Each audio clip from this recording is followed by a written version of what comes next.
ડોસી હતા. ડોસીને છે ને બે વહુ હતી, નાની અને મોટી.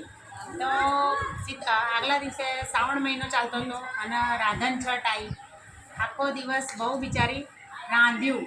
મોટી બહુ આળસું, બરાબર. નાની બહુ રાંધ કરીને થાકી ગઈ અને છોકરો ઘોડિયામાં રોવા માંડ્યો. રાત થઈ ગઈ રાંધતા રાંધતા, એટલે નાની બહુ છોકરો રોતો હતો તો ઘોડિયામાંથી લઈને ધવરાઈને પછી ધવરાવતા સૂઈ ગઈ. પછી રાતે આપણા હિન્દુમાં ધર્મ છે કે શીતળામાનો તહેવાર હોય એટલે આપણે ચાંદલા અને ચૂલાની પૂજા કરવાની હોય. નાની બહુ ભૂલી ગઈ, ચૂલાની પૂજા ના કરીને ચૂલો ઠાર્યો નહીં, ઠારવો પડે એને પાણીથી ઠારવો પડે, ઠાર્યો નહીં તો રાત્રે શીતળામાં આવ્યા અને શીતળામાં જેવા ચૂલામાં આરોટ્યા અને શીતળામાં જલી ગયા, દાજી ગયા. એટલે એમને શ્રાપ આપ્યો કે જેવું મારું પેટ દાજ્યું એવું તારું પેટ દાજજો. એટલે એનો છોકરો ઘોડિયામાં પડ્યો. ભરતું થઈ ગયો. સવારનો પહોર થયો એટલે નાની બહુ તો પોતાનો છોકરો જોઈને છપ થઈ ગઈ, આમ રોવા માંડી, બે બાકરી બળીને ગાંડા તું થઈ ગઈ. પોતાના છોકરાને કંઈક થઈ જાય એટલે આપણે કેવા આમ વાંકડા ગાંડા થઈ જાય એમ નાની બહુ ગાંડી થઈ ગઈ છોકરો જોઈને.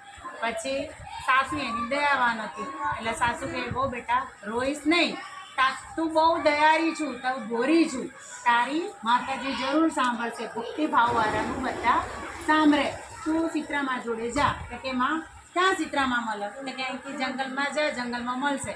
અને નાની બહુ છે ને બહુ દયાવાન ભક્તિવાન હતી, મદદવાળી હતી અને લોકોને મદદ કરે એની ભગવાન સાંભળે. એટલે જંગલમાં ગઈ. જંગલ જતાં જતાં તલાવડી આવી. તો તલાવડી કે બેન મારું દુઃખ સાંભળતી જા ને. તો કે શું બેન દુઃખ છે તને? કે મારું પાણી જે પીવે છે એ મરી જાય છે તો મારું દુઃખ પૂછતી આવજે. એટલે પહેલાં તો એને એવું કીધું ક્યાં જા? તો કે શીતળામાં જોડે. તો કે મારું દુઃખ સાંભળતી જાય ને મારું દુઃખ પૂછતી આવજે. સારું બેન એવું કહીને આગળ ચાલીને આગળ બે આખલા લડતા હતા. બેન ચા જા? શીતળામાં જોડે જઉં છું.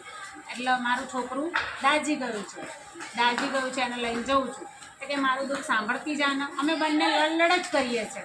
આ કેમ લડીએ છીએ? પૂછતો આવશે ને. કે હા બેન પૂછતી આવી. નાની બહુ તો ફરી થાકીને એક જગ્યાએ બેઠી. ત્યાં એક મોટી બોરડી હતી. બોરડી નીચે એક ડોસી જોવી એ ના ગમે એવી હતી, આપણા જેવા તો દૂર ભાગ. પણ એ ડોસી માથું ખજવાડતી હતી અને એના મોંએ જોવી ના ગમે, બોડ એવું. એ ડોસી ખજવાડતા કે બેન ક્યાં જાય છે બેટા? તું ક્યાં જાય છે? તો કે શીતળામાં જોડે જવું. કે મારું દુઃખ સાંભળતી જા ને બેટા, મારા જો ને મારા રૂપ જો, મને માથે બહુ ખજવાર આવે છે, મારી થોડી મદદ કરતી જા. કે આ લાવો માજી, બોલો શું મદદ કરું? કે મારું માથું થોડું જોયા આપને. તો બહુ દયાળી. એને નવરાઈ ધોરાઈ ડોસીને ચોખ્ખા કપડાં પહેરાયા અને પહેરાઈને પછી છોકરો એના ખોરામાં મૂકીને એનું માથું જોયું અને પછી ડોસીના મનમાંથી અંદર આશીર્વાદ નીકળ્યા કે જેવું મારું પેટ ફર્યું તેવું તારું થરજો. તા તો છોકરો ડોસીના ખોરામાં કૂદકા મારવા માંડ્યો. એટલે બહુ સમજી ગઈ કે આ માતાજી. એને તો પહેલાં તો બે બાકરી થઈ ગઈ પોતાના છોકરાને જીવતો જોઈને. એટલે ડોસીના ખોરામાંથી લઈને બહુએ તો પોતાના છાતીએ ચાવી દીધો, પપ્પીઓ કરવા માંડી અને ખુશ બે બાકરી થઈને માતાજીનો પગે લાગી. ત્યાં તો માતાજી અસલ સ્વરૂપમાં આવી ગયા. બેટી હું તારાથી ખુશ છું, તારું બધું ભગવાન ઈચ્છા કરો અને તારે જે જોઈએ એ બધું કામ થાય એવા આશીર્વાદ માતાજી આપ્યા. અને પછી બહુએ ઓલા બે આખલાની વાત પૂછી. તો કે તું એ બંને ગયા ભવે છે ને સાસુ વહુ હતા એટલે નરું લડ કરતા હતા. એટલે તું એમના ઘડેથી છે ને દેરાણી જેઠાણી હતા તો નરું લડ જ કરતા હતા. તો એમના ઘડેથી ઘંટીના પડ છોડી નાખજે એટલે એમની લડાઈ બંધ થઈ જશે. તો સારું એવું કહીને પછી આગળ આખલા મળ્યા એટલે પછી એમના શીતળામાની કઈ વાત સંભળાઈ. એટલે પછી ઘંટીના પડ છોડી દીધા એટલે એ લોકોની લડાઈ રૂકી ગઈ. પછી આગળ જતાં નદી આવી. નદીને બી શીતળામાની વાત કઈ સંભળાઈ. નદીનું બી પાણી પીધું. શીતળામાએ કીધું તું પાણી પીશ એટલે એમ બધું સારું થઈ જશે.